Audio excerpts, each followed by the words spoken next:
So anyhow, let's try the center counter or Scandinavian. I don't play this, maybe because it's a gambit, but I'm gonna try it. Could I actually do this? We're gonna see. So opting for some rapid development. Let's see how white approaches this. Will that pawn be taken? What I'll look to do with being down a pawn here is maintain control of the d4 square. And I might want to be placing this knight in an uncomfortable pin. Let's see, though. First things first, let's give some support to this pawn. And what else? What else is the scoop here? Okay, just more development in. Let's go, more development. And there may be one day the possibility for tricks on this square. We're going to see. Right now this looks like my bishop is just doing a whole lot of staring at his own pawn. But one day he might be staring at h2 and sacrificing himself just to allow for knight g4, queen h4 stuff. Let's take... My main focus is to get a lot of development in. And with this last move, I'm threatening to, well, I'm giving up yet another pawn.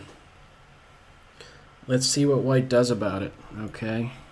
They're going right after that pawn. And bishop here is maybe something I want to do just to stop castling. Interesting. That might actually be pretty good. Let me see. Bishop here or rook here. This bishop is unprotected. If rook here and there's castle, there's a check, maybe knight check or queen check on c7. Bishop here, bishop takes rook, queen takes bishop, queen takes pawn. I think I win this rook with insurance. With check, and the king is running for the hills. Or is he? I don't know. I'd end up losing my light square bishop. Boom, boom, boom, boom, boom, boom, boom with check. I don't know. I can't. Excuse me. I can't run all the calculations right now, I don't think, but it's certainly a very lively position. I'm looking at forcing moves. If I'm to be a bit more general about the moves I'm considering right now, it's the bishop check or a queen check. I don't know how inconvenient it would be. I think the bishop just plays here.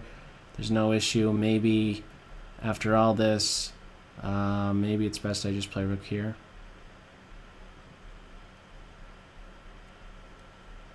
Bishop here, bishop takes bishop, queen takes pawn. There's no way to save the rook because I'm controlling f1.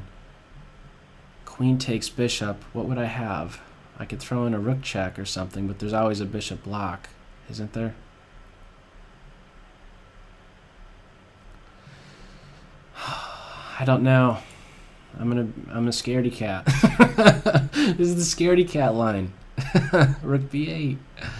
Rook b8. Don't just be a lazy calculator. Just play rook b8. Don't give up material so quickly. So now this is juicy. Chop, check, queen out. But there's a defense. Chop, boom, check, king runs away, queen h4, bishop f4 is available. Defending h2 and hitting my rook. So what does this all mean? Well, it means I'm still going to do this move. And as a follow-up, I'm not going to play my knight here. Or yes, I am. Make up your mind, would you? Okay, I still am going to do this. But not with the typical continuation queen here. But rather, queen c7. Or am I? Because wait, if king takes and I give check, if the king gets a little bit crazy and plays to this square, if I play queen c7, then there's a bishop f4, counterattacking sneakiness. How about I give it an immediate check? I think an immediate check first. Can always be assured I'm getting this guy back. I am down just a pawn now. Kingside is compromised. I have pressure on this b pawn, and also I can look at it as there being always the possibility for, let's say, opposite color bishop ending, where being down a pawn might not be so bad. So there might not be so bad. So there's possibilities for holding a draw. In other words, I wouldn't have to be too much concerned about being down a pawn if we're into that type of a situation. Now, if there's this kind of block going on, I think this is a problem because this weakens the light squares. And what piece does my opponent not have? The light square bishop. So I wonder if I should first throw in a check. I'm assuming the king will play here. Going here is probably crazy because I recapture with check. What are the forcing moves? Queen takes here with just the thought of playing my bishop here. That's exactly what I'm going to do. Down a pawn, but it's pretty irrelevant, I think. It's quite awkward to get developed as well on this queen side. As soon as this guy moves, the rook just takes the heart out of the queen side position. I think that's a good description you could be giving to this center pawn right here. I heard that, I'm not sure what GM it was, used that to describe a group of pawns here, but of these A, B, C pawns, this B pawn acts as the heart. You take this guy out and the other ones become weak as a result. Both would be isolated. Squares on the same file of isolated pawns act as potential outposts for pieces, good homes for pieces. So, right here's a mate threat. I could give a check first, but I like this. Mate in one threat. If the rook plays here, I have a knight check followed by a knight here, and the whole family's hit. That's exactly what's happening. So I'm just wondering if there's a mate. I'm seeing just here, and I get the queen. After check, the king has to play here. Is there anything better? I'm not seeing it. So this is check. King here is forced. Knight takes f. And I was thinking for a brief second about playing my queen here, but that is covered. So I'm just going to go with this. So the queen is out, and okay. Good game. Let's back up. That got really wild really quick.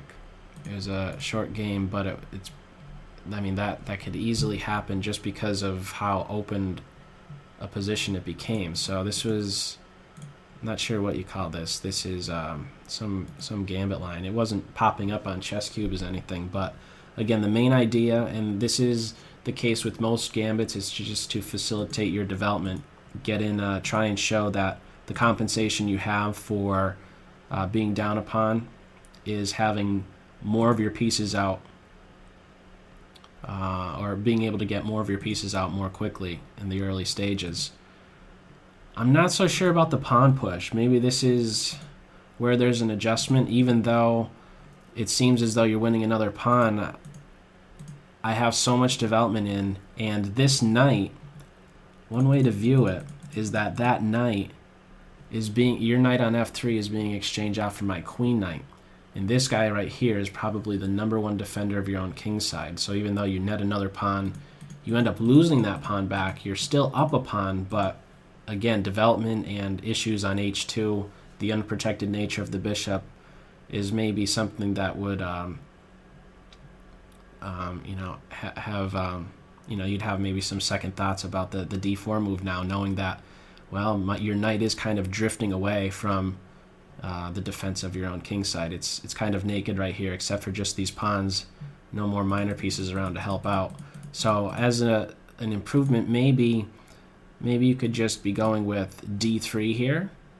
That's one thing. Or if you wanted to be super solid and anticipating an eventual, let's say, annoying bishop move here, pinning the knight, Maybe you could run with knight f3, bishop e2, and d3.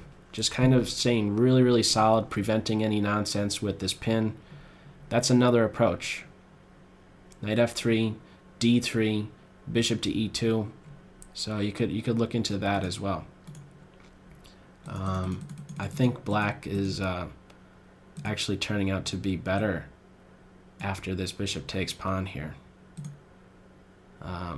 This is kind of tough. Two bishops doing good here, the knight here, possibilities. Tough to defend your king side, and you kind of have to go castle right away because of rook here coming up soon. So that's my suggestion. You could play a little bit more defensively and just hang on to that pawn right there, and still make me work a bit more to show the compensation that I have.